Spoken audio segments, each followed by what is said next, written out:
nombre es Cristian. And we're going to be talking about cellular respiration. Cellular respiration is a controlled release amount of energy from organic compounds to produce ATP. The main compounds that are being used are carbohydrates, lipids, and protein. Carbohydrates can be starch, glucose, and lipids are fatty acids which contain fats and oils. Proteins are amino acids, they're polymers, and they form peptide bonds.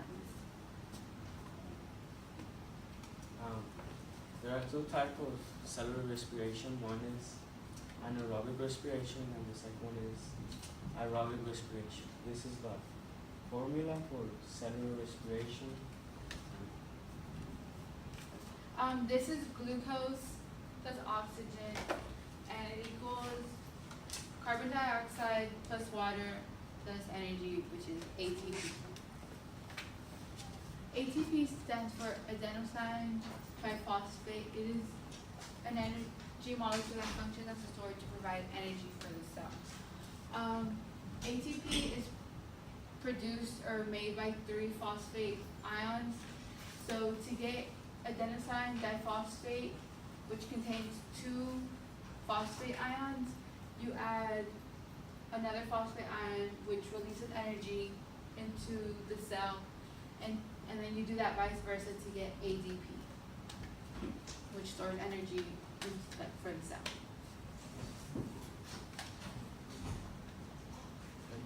Anaerobic cell respiration tends to be the small portion of ATP goes through a process called glycolysis, which is the breaking down of glucose, happens in cytoplasm. Gly means sugar, and then lysis means breakdown, so breakdown of glucose.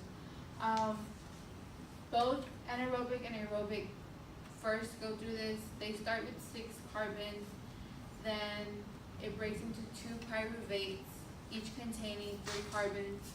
But anaerobic, it spreads into ethanol and carbon dioxide, which leads into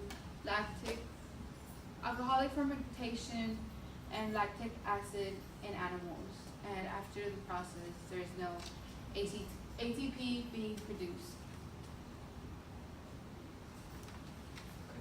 Aerobic cellular respiration tends to give a large amount of ATP. Goes through a process called glycolysis, and it requires oxygen. Like you said before, it requires oxygen. So in this one, you gain 2 ATP molecules, and 2 molecules are being produced.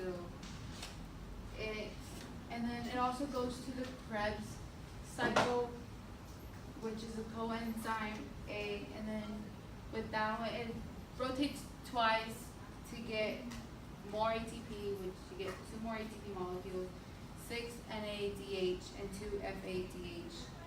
And this gives you a total of 38 ATP molecules for the result.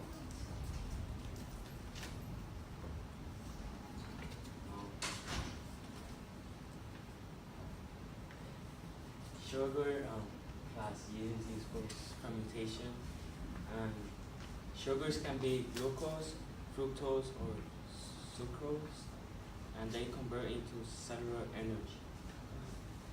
They produce ethanol plus CO2 and oxygen. Yeast can be oxygen. And this happens also in animals and bacteria. So in bacteria, you can get a muscle contraction, and this is from like lifting weights, or you get like a burning sensation in your leg, but it's because you're not producing as much ATP. I remember once we did a project in class, and we used sugar and yeast, and we put it in a plastic bottle, and we tied a balloon around it to see if fermentation would occur in the process. Sometimes it would take like around a minute or so for the balloon to heat up, or not heat up, but to inflate and that's how we knew that alcoholic fermentation would happen